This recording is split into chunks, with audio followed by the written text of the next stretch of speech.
On est 15 000 sur la chaîne YouTube, merci beaucoup. Aujourd'hui, je vais répondre à vos questions. Djilali pour Tennis, j'espère que vous allez bien, j'espère que vous êtes en forme. Aujourd'hui, bienvenue dans cette nouvelle vidéo YouTube. Ça fait près d'un an que j'ai pas sorti un long format sur la chaîne. Et aujourd'hui, c'est l'occasion de vous sortir une FAQ pour les 15 000 abonnés déjà. Tout d'abord, merci beaucoup de me suivre. Si tu es nouveau sur cette chaîne, je m'appelle Djilali, je suis entraîneur de tennis. Et sur cette chaîne, sur Tennis, depuis près de 4 ans, je fais des vidéos pour t'apprendre à jouer au tennis. On est à plus de 200 vidéos long format sur la chaîne. Donc, si tu es nouveau, pense à t'abonner. Et en ce moment, je t'offre une masterclass gratuite sur le service. C'est un cours gratuit de 20 minutes sur lequel je t'apprends les bases sur le service. Donc, si tu es intéressé, le lien est juste dans la description. Aujourd'hui, j'ai prévu 17-18 questions que j'ai trouvées sur Instagram, du coup sur le sondage que je vous ai posé. Si tu ne me suis pas sur Instagram, c'est pareil que sur YouTube, c'est Tennis. Et également sur le petit short que je vous avais posté du coup il y a à peu près 2 semaines. Donc on va commencer tout de suite. Première question, est-ce que tu arrives à vivre de YouTube et du tennis? Sinon, que fais-tu dans la vie? Merci. Alors oui, je vis du coup du tennis. Alors je vis pas de YouTube parce que c'est pas mon activité principale, mais je vis du tennis, c'est mon métier. Je suis entraîneur de tennis du coup dans le sud de la France, à Aix-en-Provence. Et à côté du coup, j'ai aussi un site sur lequel je vends des programmes de tennis qui s'appelle la Tennis Academy. Donc les programmes sont dans la description. Donc oui, du coup aujourd'hui je vis du tennis pour te répondre. Ok, question numéro 2, question d'Alexis. L'aspect du jeu pour toi le plus important à travailler dans le tennis amateur, 4e série, 3e série?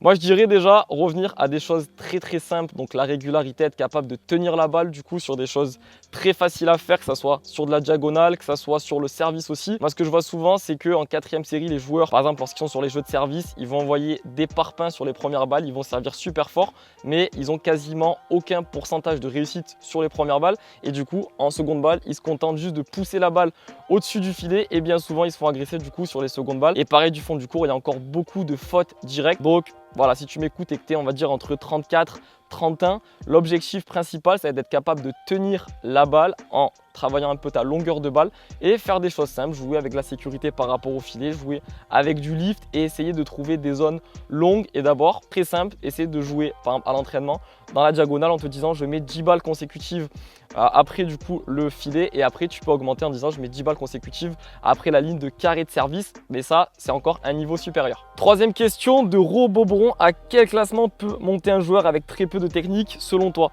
Ça c'est une bonne question. Moi je vais te répondre en te disant que ça va dépendre déjà du background sportif du mec. Si c'est un footeux, si c'est un mec qui a fait de la natation, si c'est un mec qui a fait des sports de raquettes, pas des sports de raquettes, il y a beaucoup de facteurs qui rentrent en jeu. Mais je dirais en tout cas que pour monter début 3e série, je pense que n'importe qui quasiment est capable de monter début 3e série du moment qu'il y a de l'entraînement tennis régulier, qu'il y a un petit peu de préparation physique, qu'il y a une compréhension du jeu et une compréhension des choses importantes. Donc ce que j'ai parlé du coup juste avant concernant la 4e série, 3e série, être capable de tenir la balle dans le terrain, être capable de passer des premières balles dans le court. Mais je pense qu'on peut monter à 3e série même avec très peu de technique. Après à un moment donné, bien sûr, on va être limité, notamment si on n'arrive pas par exemple à faire des revers, si on arrive à être bon en coup droit et côté revers il y a beaucoup de fautes, je pense qu'à un moment donné on risque d'être limité. Ouais. Petite parenthèse, je réponds pour l'instant à des questions type coaching et ensuite on rentrera dans la partie des questions qui me concernent. Donc si tu veux rien rater, reste bien jusqu'à la fin de cette vidéo. Question de Thomas qui me demande plus grosse différence entre la fin de la 3e série et début 2e série selon toi? Je dirais que c'est la capacité déjà à avoir une première balle où on va être capable de choper toutes les zones, donc que ça soit le T, la zone au corps, l'exter, être capable d'avoir aussi une seconde balle solide. Moi si je donne une différence on va dire entre le joueur à 15-2 et le joueur à 4-6, c'est que le joueur à 4-6 pour moi il sert beaucoup mieux. Le joueur à 4-6 il commence également à être capable de varier les prises de balles, par exemple être capable de coller sa ligne lorsqu'il y a des balles courtes pour prendre le jeu à son compte, être capable aussi de tenir la balle pendant de longs rallyes sans faire de faute avec une bonne longueur de balle. Donc ça c'est quelque chose je pense qui différencie le joueur à 15-3, 15-2 et le joueur à 5-6, 4-6. Et également je pense qu'il commence à avoir une part aussi physique. Le joueur à 15-3, 15-2 bien souvent il pêche dans les 3e sets, là où le joueur qui est on va dire à 5-6, 4-6 voire même 3-6 est capable de tenir une intensité physique qu'il a su développer du coup depuis le début du match. Donc je pense que ouais, entre 15-2 et 4-6 il y a une différence principale de service, de qualité de balle aussi. C'est-à-dire du fond du court il y aura une qualité de balle qui va être différente. Le mec à 4-6 va être capable de jouer avec une lourdeur de balle qui est plus importante, être capable de trouver des zones aussi qui sont plus intéressantes, donc des zones notamment en faisant varier à chaque fois des balles longues, des balles courtes, des balles diagonales, des balles longs de ligne, et être capable d'orienter aussi le jeu. Donc je pense que les plus grosses différences, si je t'en cite 2, je vais dire la qualité de balle de manière générale. et la condition physique. Question d'Arnaud, que penses-tu des routines? Les routines, c'est une très bonne chose. On peut voir par exemple chez les pros, il y a Nadal qui a des routines, notamment avant de servir, notamment au changement de côté avec ses bouteilles. Djoko, par exemple, avec son nombre de rebonds avant le service. Voilà, tous les joueurs pros, je pense, ont leur routine. Moi, par exemple, je m'applique aussi des routines avant de rentrer sur le court. J'ai tout le temps la même playlist de musique que j'écoute lorsque je fais mon échauffement. L'échauffement est toujours le même, donc j'ai toujours par exemple des sprints, je vais avoir un peu de mobilité, je vais avoir aussi des petits sauts. Et en fait, tout ça te met dans un état d'esprit de sérénité, parce que ça te met dans un état d'esprit de confiance sur lequel en fait tu sais ce qui va se produire, tu sais que tu vas écouter telle musique, tu sais que tu vas faire tel protocole d'échauffement et ça te met dans un bon état d'esprit avant de rentrer sur le court. Et même par exemple quand tu es dans le match aussi d'avoir des routines, ça peut être intéressant, par exemple un nombre de rebonds avant de servir, un ordre par exemple de ramasser telle balle, par exemple la balle qui est derrière toi au lieu de prendre la balle au filet. Enfin je te dis un exemple, là tirer un petit peu du sac, mais moi je pense que les routines, c'est une très bonne chose, peu importe le niveau auquel tu joues. Question de Antlen Tennis, comment faire pour gérer les moments importants? Merci. Pour gérer les moments importants, je pense déjà qu'il faut être capable d'être conscient de ce qu'on sait faire et quels sont nos points forts dans les moments importants. Il faut être capable de se cramponner à des choses qu'on sait faire des choses simples et essayer de se procurer la balle favorable. Et lorsqu'on a la balle favorable, ne pas prendre des risques démesurés, ne pas tenter le winner de l'année en bout de course ou ne pas tenter d'envoyer un ace sur seconde balle, faire des choses très simples, passer sa première balle si on est au service, être capable de tenir l'échange. Lorsqu'on a la balle facile, essayer de venir prendre le jeu à son compte, mais sans prendre des risques, comme j'ai dit, démesurés. Essayez aussi de se détacher du score par moment, parce que des fois, le score, ça crée des petites peurs lorsqu'on est par exemple sur le terrain. Se dire, ah purée, il y a 5 partout, si je rate ce point, ça fait balle de 7 ou ça fait balle de match. S'il y a 4 partout, se dire, si je perds ce jeu, il va servir pour le 7 ou pour le match derrière. Il faut être capable de se détacher du score tout en étant conscient que c'est un moment important. Donc je sais que c'est assez paradoxal ce que j'explique, mais être capable de se détacher du score, mais tout en se disant que là, c'est le moment d'être vraiment consistant sur ce qu'on va faire et d'être capable de ne pas prendre des risques démesurés. Le point n'a pas la même importance à 4-4, 30-40 qu'à 1 partout, 15A. Même s'il y a 1 partout, 15A, c'est pas pour autant qu'il faut brader des points. Il faut être quand même concentré, être quand même appliqué sur ce qu'on fait. Mais ouais, pour gérer les moments importants, je te dirais être capable de faire des choses simples et de s'y cantonner. Question de mon frérot Tennis Conquête Flo. Donc allez le suivre sur Instagram et sur YouTube. Il fait du super contenu. Penses-tu qu'on peut garder la casquette de joueur en plus de celle de coach toute sa vie? Je te kiffe. Moi aussi, je te kiffe, Flo. Et pour répondre à ta question, pour moi, il faut garder cette casquette de joueur quand on est entraîneur. Si toi, tu m'écoutes et que par exemple, tu es DE ou même que tu es CQP, que tu donnes des cours de tennis, je te conseille de garder quand même cet aspect compétition dans ta vie de joueur. Pourquoi? Parce que ça va te permettre dans ton activité de coaching d'être plus pertinent lorsque tu donnes des conseils et d'être toujours terre à terre avec les problématiques de tes joueurs. Pour moi, un coach doit matcher et doit être capable d'aller faire des matchs. On voit des coachs qui ont été négatifs ou qui ont eu de très gros classements et qui aujourd'hui ne matchent plus. Et je pense qu'à un certain moment, ça crée un peu des décalages sur les conseils qu'ils vont être capables de donner. Alors, je dis pas que par exemple, si tu as été -2, si tu redescends par exemple à 1-6 et que tu matches à 1-6, tu es plus pertinent. Non, pas du tout. Je dis simplement qu'il faut être capable de maintenir toujours des matchs et de la compétition pour avoir toujours cet esprit qui est toujours éveillé lorsqu'on va donner des conseils et être toujours terre à terre et pertinent avec les élèves que l'on coach. Donc ouais, moi je pense qu'il faut toujours garder cette casquette de joueur quand on est coach. Question de Jawad Ismaili Tennis, pourquoi t'es beau? Tous les matins du coup je mets une crème Nivea avec un peu d'huile de ricin. Ici c'est ça qui me donne cet aspect bronzé lorsque je suis au soleil. D'ailleurs allez sur la merguez nationale, mais je pense que tout le monde quasiment le connaît sur le tennis game français. Super contenu, il essaie de monter à 15-2. Frérot, si tu passes par là, grosse force, gros big up et continue et tu vas réussir à atteindre tes objectifs. Et ceux qui ne le suivent pas les gars, dépêchez-vous d'aller le suivre, c'est JI Tennis officiel sur YouTube et sur Instagram. Question de Jean-François qui me demande quel est ton classement actuellement et quel a été ton meilleur classement. Actuellement je suis classé à 5-6, j'étais à 4-6 en 2021 et en 2023.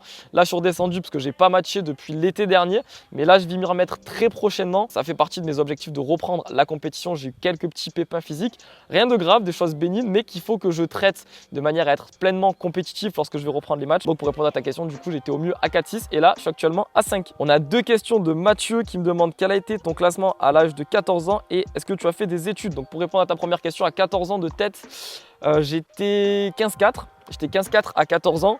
Et deuxième question, est-ce que j'ai fait des études? Donc j'ai passé un bac technologique. Ensuite, j'ai passé un diplôme d'animateur sportif. J'ai bossé avec ce diplôme. J'ai fait des colos sportifs. J'ai bougé un petit peu partout en France pour bosser dans le milieu de l'animation. Et ensuite, j'ai passé mon DE en 2020. Et du coup, ça fait maintenant 4 ans que je suis diplômé d'État dans le tennis.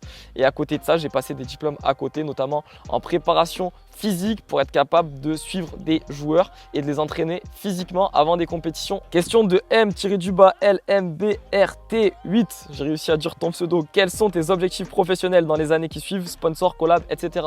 Actuellement, pour ceux qui savent, je suis sponsorisé par ASICS depuis maintenant près de 1 an. Je suis pleinement satisfait, notamment des chaussures qui sont pour moi les meilleures chaussures sur le marché aujourd'hui dans la gamme tennis. Les textiles sont aussi super. Si tu veux te procurer d'ailleurs des équipements ASICS, tu as moins 20% avec le code Jilali20. Le lien est juste dans la description. Et sinon, dans mes prochaines années, les sponsors et les collabs, j'y pense pas plus que ça pour être honnête avec toi, parce que moi, mon objectif principal, c'est le coaching, c'est de coacher et c'est d'aider les joueurs, dont toi qui regardes cette vidéo, à progresser dans ton tennis et atteindre tes objectifs et ton plein potentiel dans ta pratique tennistique. Donc pour l'instant, je t'avoue que les sponsors et les collabs, c'est pas quelque chose à quoi je pense au quotidien. Je pense plus à comment je vais réussir à aider, transformer le jeu des joueurs de tennis et inspirer le plus grand nombre, notamment avec cette chaîne YouTube et avec ma page sur Instagram. Question de Nkoukou Norlia 9058. Est-ce que tu pourrais nous filmer tes matchs? Et bravo pour tes 15K, c'est mérité. Merci beaucoup, ça me fait très plaisir.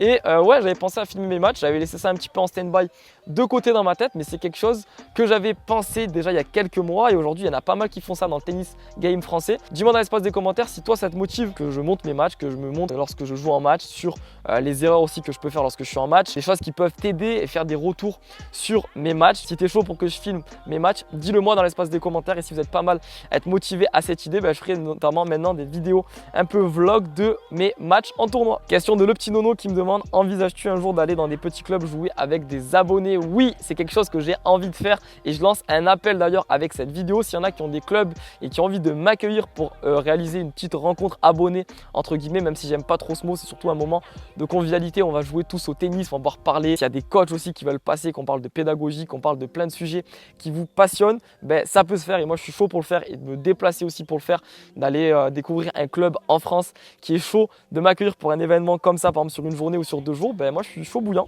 Donc voilà, s'il y en a qui passent par là et qui ont des clubs, qui sont directeurs sportifs ou qui ont des insets et qui ont envie de m'accueillir pour effectuer une petite rencontre, ça peut être cool pour pouvoir parler tennis avec des passionnés. Question de Simon qui me demande quelle est ta meilleure anecdote personnelle sur le tennis? J'ai joué sur le central de l'Open 13 contre Gilles Simon, j'ai fait un point contre lui.